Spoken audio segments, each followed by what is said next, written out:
Hey everyone, welcome again to another episode of Disability Landscape. I'm Charlie Brose. Today I have with me my favorite guest host, Mark Knutson. I haven't seen him much lately, but Mark, over to you. Yeah, thank you. Yeah, today we've got in studio, which is always exciting to have our guests when they can come into the studio. We have got an individual from Kaposia, and his name is John Alexander. And I think if I am correct somewhat, Kaposia is somewhat involved in employment and that for individuals with disabilities, correct? That's correct. Okay. And then you also, besides that hat, wear a few other hats with Employment First and I think somehow APSE. Right, APSE. APSE is involved. So I'll let you kind of explain your roles and talk a little bit about those. Sure, Kaposia, that's a tricky name. We've been a provider of services to people with disabilities for 57 years. It's easy to remember because it was founded when I was founded, same year.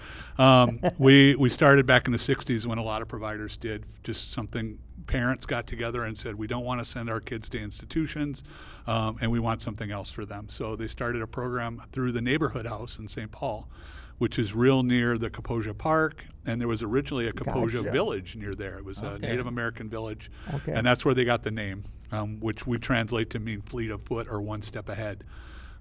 It's the most common question we get asked is, what does Kaposia mean? Right.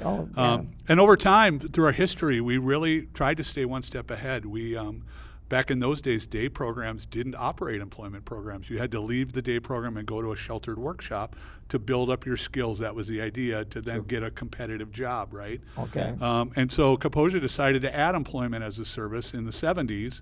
And in the 80s, we learned about supported employment, the concept that everybody can work if we just help them have the right supports. And so we were one of the first organizations in the country to close our workshop in 1990. Well ahead of the curve, and one of the first organizations, like I said, ever to do that. We had a ribbon tying ceremony back then. Right. Exactly. It's closed, and we're not opening it up again. And so we had placed all of our folks in the community into different jobs, and then in the late 90s, we merged with another organization and kind of started that process over again. And I came to Kaposia in 1998 as part of that process to help people have the opportunity to work in the community. I had worked on a number of demonstration projects that were really the foundation of what we now call customized employment. The idea that we work with an employer to customize a job that fits the skills and interests of a person as well as meets the needs of the employer. Right. So rather than just fitting all of the needs of a randomly assigned job description, that too often we hear, well, you've got to be able to do everything. Instead of throwing a big net out there and say, not able to land any fish. Yeah, these are the 3 or 4 things that you're going to do for that employer would hire you to do. And so we gradually have shifted now from the 90s into the the 20s and the 10s, and now we're in the 2020s to really focus on one person, one job, one person at a time, minimum wage or better. Right. There's a lot of talk these days about sub-minimum wage, and I won't get into that issue because it's not really relevant to what we're talking about. Yeah, exactly. But that was our goal is, minimum means minimum, so let's help people get that job. And we honestly felt like it was easier to do than dealing with all the other rigmarole. Mark and I might have resumes for you. Yeah. Right. Yeah. So employment, you're asking about employment first? Yeah, employment first, because Kaposia is kind of that, and then you then on top of it also are involved with Employment First. Yeah, so I've been a part of APSE, which is the Association for Persons Supporting Employment First. Okay. Right, we've changed our name a few times over the years, but that's what it stands for now. And the local chapter, I've been on the national board and I've been on the state board. And in 2006, actually, Employment First came to Minnesota when 3 guys went to lunch one day. And we were talking, and one of my friends, Don Lavin, you guys might know him, has kind of been around forever. He said, I'm going to Indiana to speak at this Employment First Summit. And we're like, what is that? Yeah, and he said, well, I'll let you know when I get back. Okay. But the concept of what if we offered employment to people that are getting services before we offered any other services? Because we know that people with disabilities are way underrepresented in the workforce, right? And the numbers are different depending on who you talk to, but it's at least, half. Sure. Yeah. You know, and often it's lower than that. We see the workforce participation rate, which is the one I look at, not the unemployment, Right. generally between 20 and 30%, versus for everybody else it's around 70%. Yep. And it's fluctuated here this last year, of course, a lot. But so, you know, there's a problem here, right? Why is that, and why can't we do anything about it? Well, Don's trip to Indiana, we came back, he said, we got to do this here in Minnesota. And so we began working on it with a number of people. I want to credit Mary Alice Mowry, who's now retired. She used to be with DHS, and she was running the Medicaid infrastructure grant back then, and said, I've got some dollars to try to do something. So we hosted a big summit. We brought in about 100 people from a bunch of different groups of people. So we had people with disabilities, we had advocates, we had, you know, funders, we had employers, we had providers. No, we didn't have providers, because they're, you know. Anyway, They didn't educators, we had a number of people, and we had them all meet separately in the morning, and then in the afternoon we mixed them all up. But we asked them the same questions, you know, how do we increase employment for people with disabilities, right? And one of the most profound things was, we've been talking about this for a long time. It's time to do something. Right. And so we wrote up our report that we lovingly called the manifesto, because it was our intention to act. We're done talking about it. Let's do something Right, about you it. got to get a plan to do it. So we right. set 7 different goals within it, across a variety of things. You know, we need to have better data, because we don't even know, the state didn't even know exactly how many people with disabilities that receive funding through the state, how many of them are working. So we don't even know how big the problem is, right? That was one Right. of them. We need to start helping education shift its focus away from helping kids move into a day program coming out of transition program into a job instead. So many of those kids could just go right into jobs or do it while they're in school, Well, yeah. because there was data coming out of Rutgers that said if you have a job while you're in school, you're 5 times more likely to have a job once you leave school. Sure. Right? If I Yeah. can just, while you say day program, what is a day program, I guess? So a day program, many day programs do employment as well. Oh, So, they do? Okay. But when I say day program, I Yeah. mean things like enrichment services. So people might do volunteerism. They might do other non-work kinds of things. Okay. Accessing their community, lots of other really good things, right? It's just not employment. And now this, you know, at least in a lot of the waiver services, and I don't, your audience probably doesn't want to get too deep in some of this stuff. Right. But at least now they've separated. So employment services are funded here, and then day services are funded over here. And Okay. so once you get a job, you shift to a different, You do you, that, get, you okay. bill a different service, right? Okay, yeah. And so they're really separate now. Right. Yeah. But And anyway, I would imagine some people will probably, to some extent, are more focused for a day program, but the ones that can. why would you say that? I'll be really provocative Yeah, right no, now. yeah, you know, as I was saying it, I wasn't quite sure, to be honest. Right. Because So I'll jump ahead. someone who is severely disabled and may not have the ability to maybe work. Right. That's my thinking. Right, but who decides, and what should my expectations of that person be, right? Right, That's exactly. the big question. Yeah, that is. right? That's very good. And so I, as a, you know, one of my hats is as a provider. If I'm working with someone, I should, you know, and this is the big part of the employment first policy in our state, is I should presume that person can work, Sure. wants to work, and has the capacity to work, right? I agree. Yeah, Right. Yeah. right. And so you're it doesn't. presenting them that opportunity. Yes, and they can choose not to, right? But as the funding agency, this is a public policy piece, is that we should be raising the expectations of what people with disabilities are capable of, right? Okay. Yeah, And I'm you sure can't take a snapshot. of course, Right, right? you just Everybody's can't. different. You know, there are I'm not going to deny there are probably people that work is not really high on their list of things, right? Right, right. In terms of quality of life thing, of course they are. But if somebody wants to, then we should be able to help them find a way to at least start the process. And it might be very difficult, and it might not be cost effective, but I don't care, right? I Right, want to right. give that person the same opportunity that everybody else gets, you know? And so how do we move forward with that? At Kaposia, we really only have one rule, and if we'll work with somebody, and they have to, when we ask them, do you want to work? The answer needs to be yes, right? Okay. Because if you don't, Right. then and this isn't going to do work. you really Right. want to work? Yeah, right. Exactly. That's the other half of it, right? Yeah, Because that's we'll the know other- pretty soon. You got to start there, but Yeah. you know that's When you're not showing up for appointments, when you're Right. not dressed, when you show up, we had one guy show up with a bleep, button on his thing. Like, you can't wear that to Oh, a job right. interview, right? Yeah. Right, You know, right. swear those kinds of things, right? And there might be a place for that person somewhere else, right? But we can find it. there might be that job. Yeah, right. There's jobs for everybody. Right, yeah. I think. Spencer's Gifts. Exactly, and so our process is about getting to that. But Employment First is really a public policy issue. It's about Okay. shifting the priorities of the state to say there are a lot of people, and we have data that shows that there's a lot of people that want to something different than what they're getting, and most of those people aren't even getting the opportunity, right? Right. That half of the people that are not in employment right now want something different, and half of those don't even have a goal towards finding it. Right, right. It's yeah. like they got their hand up and nobody's listening to them. And so that means we got to start shifting not just policy but practices, right? And so the state of Minnesota has been working hard on this for a while now, but how do we get there? And it's, sometimes people will say, well, there's a provider, we have an Employment First program. No, Employment First is a policy. You have an employment program. So you're helping Okay. people get a job.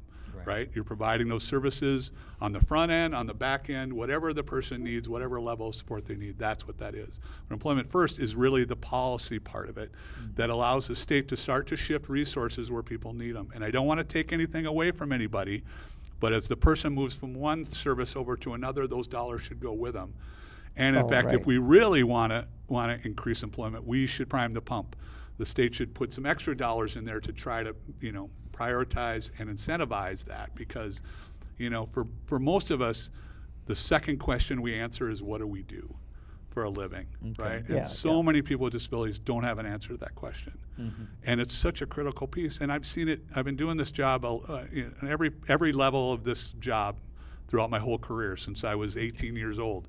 So it's a while. Yeah, I'm catching up to you guys. And so many times I've seen somebody get a job and just be so happy, and they're in a world, that they want to be in. They're Right. Oh, doing yeah. things that they're good at. the whole self-confidence, Yeah, self-esteem. and it's just like they sit up a whole lot straighter, right? And they walk. There's a different, stride to somebody who's working and happy, and they get that check that's not, it's a lot bigger. Because Right, they're making right. more money than Yeah. they might in a center-based service, and so that's really the focus. And there's been a lot of criticisms over the year too. If you remember when the Affordable Care Act came out, and remember the death panels, right. Yeah. Oh, right? yeah. I haven't seen one of those yet, but No, a lot of people no. talked about them. Right, And there yeah. was the same things around Employment First. They're going to force your child to have to go to work. Nobody's been forced to do anything, and they won't be. really? Okay. There's Yeah, concern that it will take money away from this and that. No, the money follows the person. There's actually a program called Money Follows the Person, but in reality, that money just goes to a different part. And if organizations can invest in and provide both of those services, it shouldn't affect them at all, because there's a way to do this financially that works. We've been doing it for a while now, and so Now, the client base that you at Employment First, or the different organizations that help them, is it broad-based, based on disability? Is it cognitive disabilities? Is it a mix of people with physical disabilities? What kind of client base? It's essentially, it's across all disability. And when we first looked at this, it was very much cross disability. Okay. People who are deaf are employed at a really low level. That's Right? unfortunate. I mean, when your Really? phone can talk for you, this Yeah. shouldn't be an issue, in a pinch, that, right? That, Yeah. that, The that ADA's would been surpri- around how that long would- now?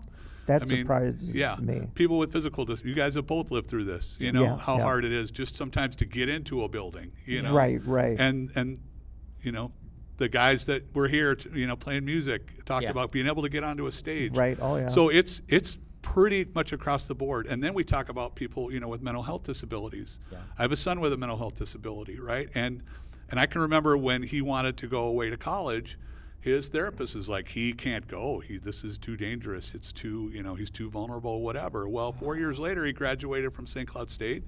He's had a job ever since. Yeah. He has a car payment, so Oh. he's an adult. Thanks, And Dad. well, no, I didn't buy him a car. He buys his No, own no, daycare. no, Yeah. no. Exactly. But pushing But as him a and dad, saying- that's Yeah. what you want. I mean, Yeah. Charlie and I were involved in sports, and our parents enjoyed coming and seeing us you enjoy seeing your kids succeed. Yeah. And do the things. That's what exactly. Yeah, exactly right. And so I don't bring him up as an example as a proud dad. I am a really proud dad, but also just here's somebody that we live this. The professionals said, oh, he shouldn't do that. It's not safe for him. Yeah. But he went to St. Cloud particularly because they had a housing area that supported people with mental health issues. Okay. They had part of their housing. It was more around chemical dependent CD issues. But most of those folks are also dealing with some mental health issues. So he lived right there and found supports until he found his own way. So and developed a support system, right? We all need them. Right. Oh yeah. Yep. So he found a compatible institution that gave him what he needed to be able to do it, to be successful. Whereas his therapist didn't realize such an organization existed. Her expectations were lower than mine. Unfortunately, mine won out, right? That yes, he was capable of doing this. A lot of kids don't do well in college, and it has nothing to do with their, with any level of disability. But doing the work, doing all the part that it takes to be successful. Anyway, so coming back to just this idea of expectations, and across disability, when we were working along these lines, we had a policy initiative that we funded, that was funded to look at all those different areas. So we met with as many distinct disability groups as we could. People who were deaf, people who were blind, people who were deafblind, people with physical disabilities, people with mental health disabilities, people with IDD, and we had an advocacy organization host these listening sessions. So it wasn't just us, and they led the discussion, and it was facilitated, and we heard from the people. Okay. And what we heard across the board, there were lots of different specific things, but the number one thing was people don't believe we are capable.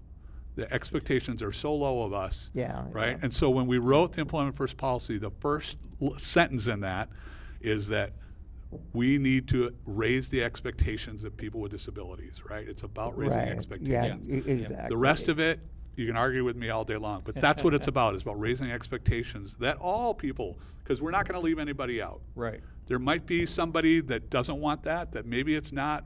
It's not really high on their list, but we're going to presume everybody because everybody means everybody, right? Right. So that's, when you think about policy, that's kind of where it's at. Okay.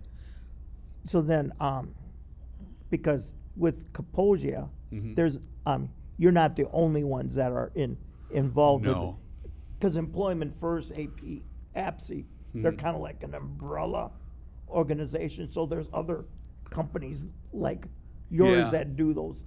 Yeah, APSI, was founded, in the 90s as an organization to really look at how do we increase employment, right? And it was through training and advocacy and those kinds of things. And Washington and then each state chapter worked on that. Okay. Employment First started really before APSI kind of jumped in. It started more at the local level. Okay. So I mentioned Indiana did it first. And it kind of died out. They didn't really do much with it. We started with it and we kept it going. And the manifesto we wrote was downloaded over 10,000 times. Wow. And we mailed out copies to every VR director and DD director in the country.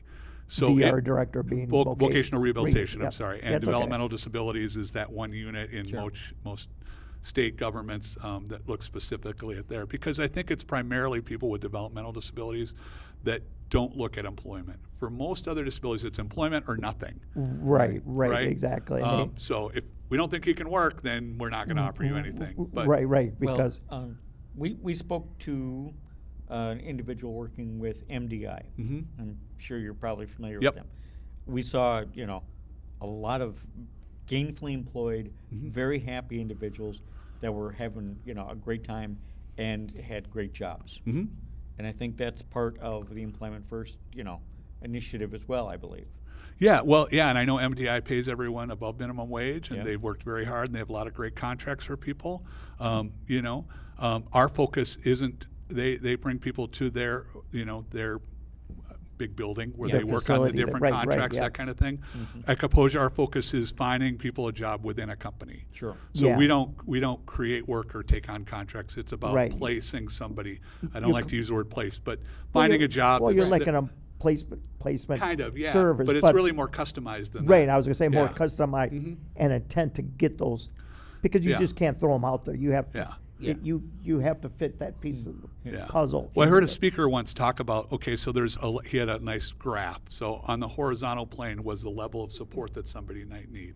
And on the vertical was the level of customization somebody might need, right? And so if you think about it, some folks don't need a lot of customization. They have a resume and they had great skills and all that.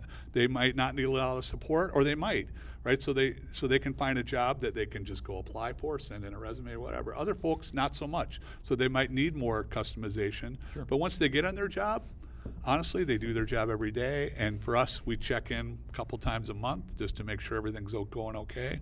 Because we've learned over the years, one little thing can sometimes become a really big thing. So, Well, and for wheelchair users like Mark and I, it's sometimes just a matter of a simple accommodation. right.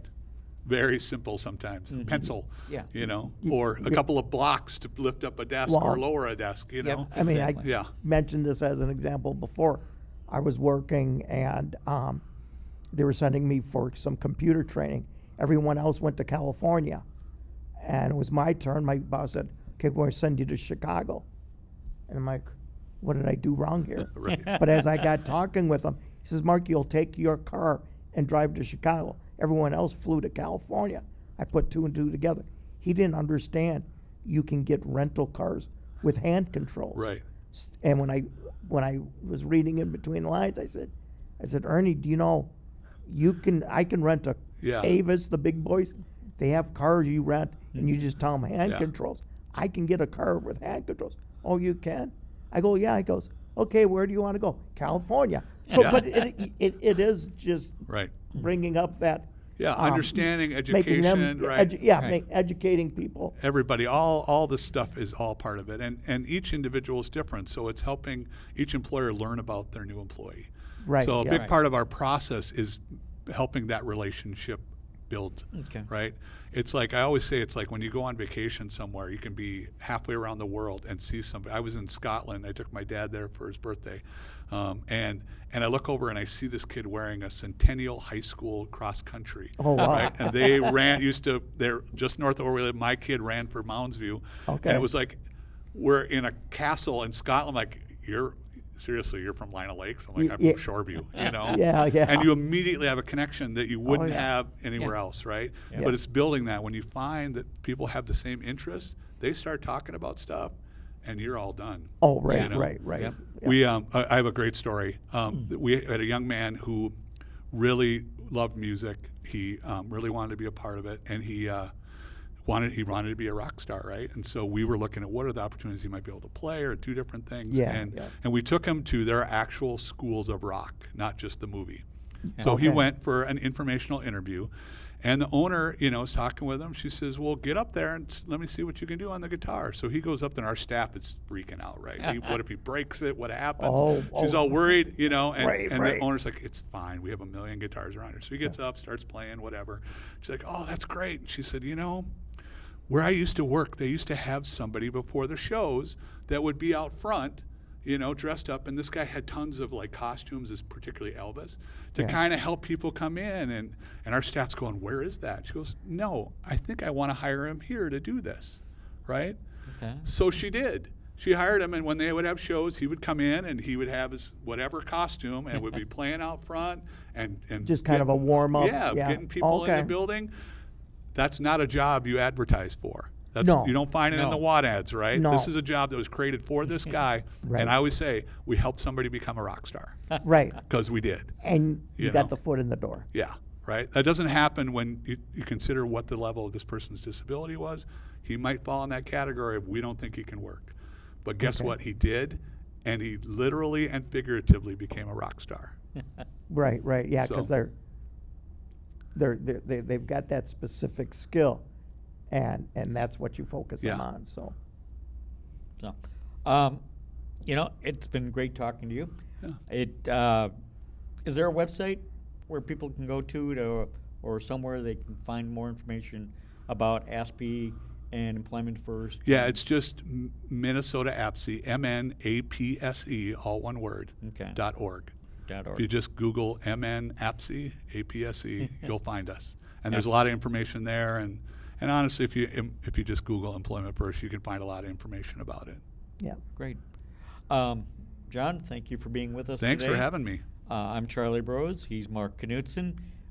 You've been watching Disability Landscape. We'll see you next time.